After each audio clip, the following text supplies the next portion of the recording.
from 1986 I know you. So there are some people who are like a rabbit, some people are like a goat or dog, but you are like a lion only, always.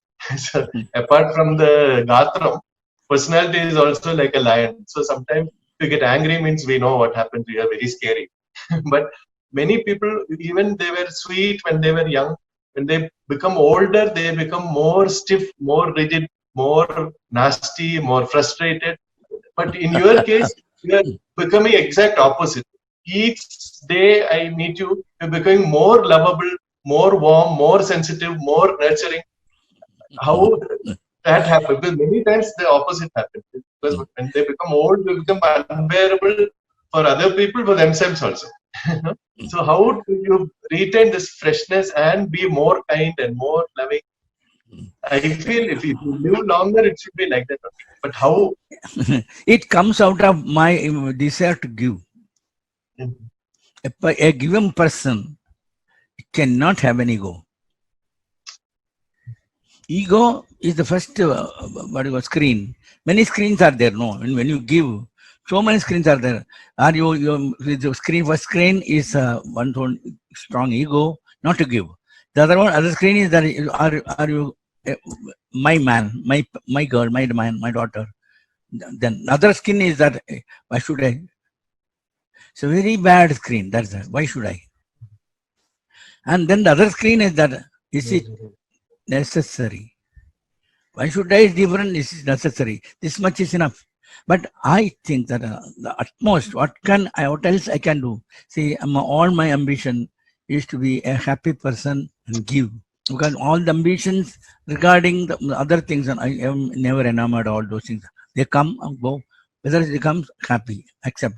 Money comes, fantastic. But never ask people to give me money, go on concerts, ask for concerts and all the prestige for my stature, no.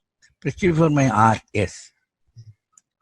It's very different, I want to be heard sometimes, then I want to be heard. It's my birthright. So I cannot deny myself to the audience.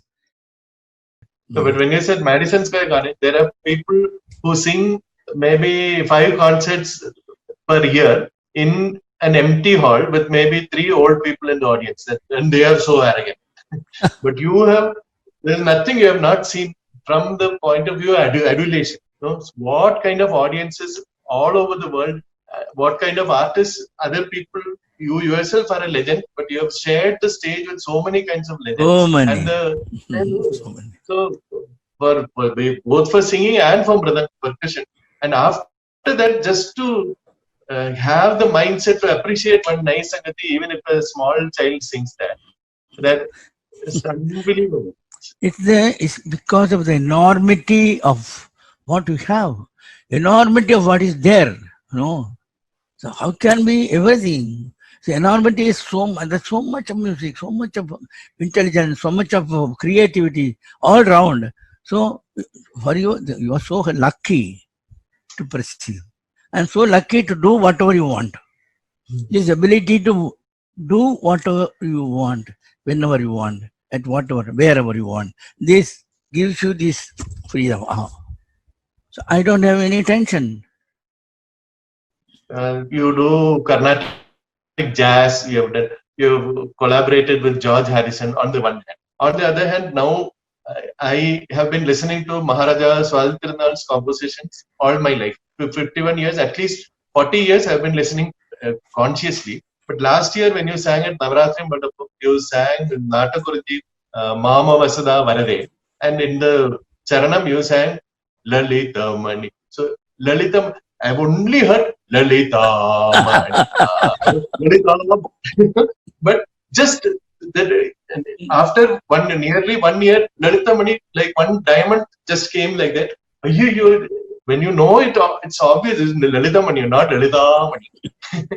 But in a Carnatic traditional idiom also, the refinement or Todi Sarasida Naba, Sarasi, like that people do. And Muravarida, Samira, every word is chopped up. So suddenly you hear the voice of the composer when you sing. Absolutely. So well said. So well said. Because many musicians, the singer will stand between the composer and the listener. They will put a wall between the composer and the listener. But you connect to the composer and connect to the audience, that spirit of the composer. And that the fact that you are a composer. Can I say something? People like you, you are the catalyst. You are the motivators for people like me to do things. Otherwise, it wouldn't have happened. No. When I see that somebody is there to perceive my next generation and my next generation, see, so that gives me a lot of what you call inspiration, gratification. That, oh my God, we are on the right track. Right track. Sometimes you always believe. Sometimes that it is. Why not follow the track of mannerisms, music and mannerisms? I guess our music today is more of mannerisms and less of music. Less of purity in tone, less of purity in the word pronunciation, enunciation, even when the joints, compounding of the phrases and all that. Nothing, no attention. So, and the total disregard for the poet, the composer. This I can't accept.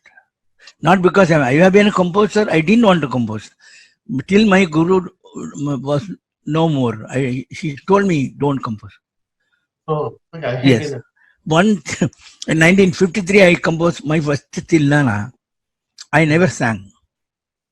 Even recently when I did, it was not there. I did not even remember it. So but he said that because just to do justice first for whatever is there already now, then try to do something more. Okay, he said. So many are there. So many. I don't know. We know very little. Pundaradasa, for example, Tyagaraja, for example, Dikshitra, for example. How many songs they created, and how many we sing. So he was like that. But anyway, I composed because the urge to say something which was not already said about somebody. That's all. Which was the first Tilana you made? In Puru Kalyani. Puru Kalyani? Yes. It's still there? It's available? Yeah, it is there. I will sing for you sometime. I don't have to say that you know very clearly how much I love you.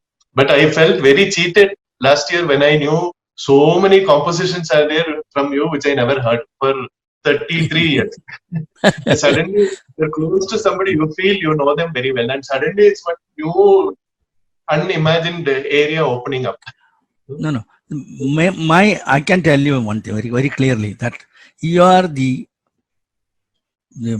descendant of a very great composer, first of all.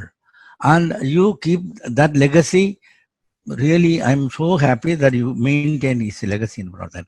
And what am I when I say, how can I come and tell you, Raghu, I composed these songs? You already have such a repertoire already in your hand.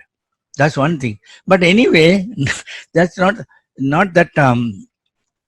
I know my compositions are individual, very individual. They are not very. Because I have so much, I heard so much Tyagaraja, so much Dikshitra, so much Shyama-Sastri, so much Ram Gopal Shumari, so much of every Maharaja and all that. So my attempt will be only to take very microscopic bits from them. But with your own spark. Yeah, that I take the spark is what I take. What I take is my spark. That's all. That is the Rasika part. That's the Rasika part. Every musician should have that Rasika part. Vital part. Otherwise, some things, I don't want to mention names, but some other contemporary composers, you can't deny that their songs are intelligent, a lot of thought has gone behind, but spark is not there. Instead of art, it becomes like a craft. You sit and craft something together and it's okay, you appreciate. But that spurt of joy you don't feel. Spurt of joy comes only when it's created as a spurt of joy.